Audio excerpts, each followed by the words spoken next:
What's up, y'all? Sean the Messenger here, and welcome to another episode of Not Your Grandma's Bible. So I know some people have been asking, where have I been at? What have I been doing? What's going on? Where's the next video? Well, I just want to let y'all know God has been testing me. And I feel like going up and down my timeline, everybody is being tested right now in this season for whatever reason. And I just didn't think it was fair to try to present to y'all something that I didn't have a clear understanding of at the moment while I'm going through it. But with that being said, God been working on me, y'all. He has definitely been testing my faith. And the devil right there, like, look at him. But with the support of family and friends, shout out to y'all. The message that I have been getting over the last few weeks is to remember who you are. Now, I know a lot of people struggle with things like anxiety and depression. I personally struggle with that myself. And a message that I started writing months ago came to fruition these last couple weeks. And it's real easy to tell it when you ain't going through it. But God has been asking me personally, how am I going to respond when you in the middle of the storm? So I went to the owner's manual. And what I learned was there were so many people in the Bible that struggled with anxiety. Even Jesus. Yeah, Jesus struggled with anxiety. Bad. Could you imagine how you would be if you knew you were about to die? But he wasn't the only one. So let's take it back. Let's start with Noah. Everybody knows the story of Noah. Noah found favor with God in a world that God was about to destroy.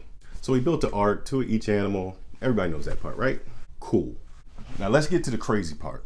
So there is a part after the flood that Noah grows a vineyard and just starts getting drunk all the time. And he gets drunk this one time, and here's where it gets weird. His own son saw him in a tent, passed out drunk, naked.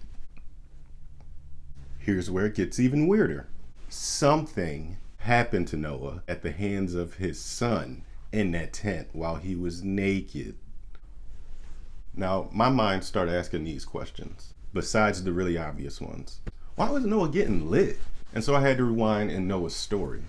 I believe that Noah was upset and dealing with things based off of his old life compared to his new life. Even in the midst of the world that God was about to destroy, Noah had it good. I mean, where else did he get the time and the resources in order to make a giant boat that could carry two of each animal and his family? He had to have time, he had to have money, he had to have resources. So here's where I put that together. Genesis chapter 9, verse 20. Let's read. And Noah began to be an husbandman, and he planted a vineyard. So then I said, what's a husbandman? Well, a husbandman is a lower social status of a yeoman, who is a landowner or a cultivator of land. So Noah went from having it all to just having a little bit. And I think that bothered him. So basically Noah was like, I was obedient. I did everything you asked. I basically saved the world. And now my social status is lower in the world that you created for me than in the world that you hated so much before. So he was probably stressed. So he got lit. He was dealing with the anxiety of trauma. Trauma is a part of anxiety. And I believe Noah was traumatized from the storm, losing everything, and then having barely what he had before. Next person on the list, Hagar. Hagar was basically Abraham's side chick from Africa. Then she had his illegitimate son, and his wife got pissed. Yeah, the same one that told him to have the baby with her in the first place because she couldn't. Women. But I digress. Sarai made Abraham kick Hagar and her child out. And while she was out with a small child, she ran out of water and had nowhere to turn to. But here's how Hagar dealt with her anxiety. She was stressed about where she came from and where she was going. But Hagar, the side chick, was the first person in the Bible to call God by name. Yeah, see, in the Old Testament, they didn't call God by name because they felt unworthy. But Hagar was so desperate, so alone, so helpless that she had no other choice than to call God by his name. And as soon as she did, it says God opened her eyes to a well full of water. The well was there the entire time, but she couldn't see it. God had to open her eyes. You see, obedience is what protects us. The world places so many expectations on us that we often make expectations our God instead of the solution, who is God. Don't make me preach up in here. Rewind that and listen to it again. We have expectations of what the people around us think, what the world places on our shoulders, and what we feel we're supposed to carry or what we're supposed to drop. that we look to that more than we look to God. So we can't make expectations our idols.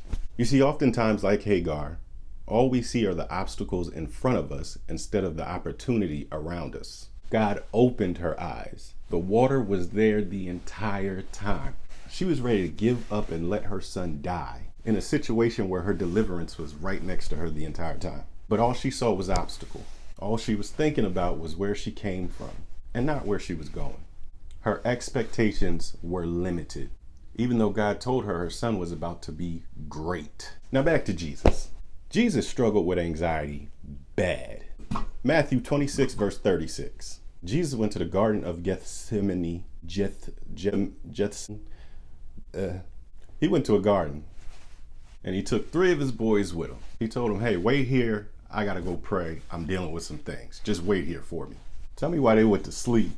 I think they might have low-key had some beef with Jesus for being asleep on that boat that time they was in the storm, but I digress. But Jesus went to the garden 3 times and came back each time to find his disciples asleep. And the 3 times he kept going back to the garden, he was praying. He was begging God to change his mind on his impending crucifixion. Matthew 26, verse 38. Let's read. This is Jesus talking, by the way. Then he saith unto them, my soul is exceeding sorrowful, even unto death.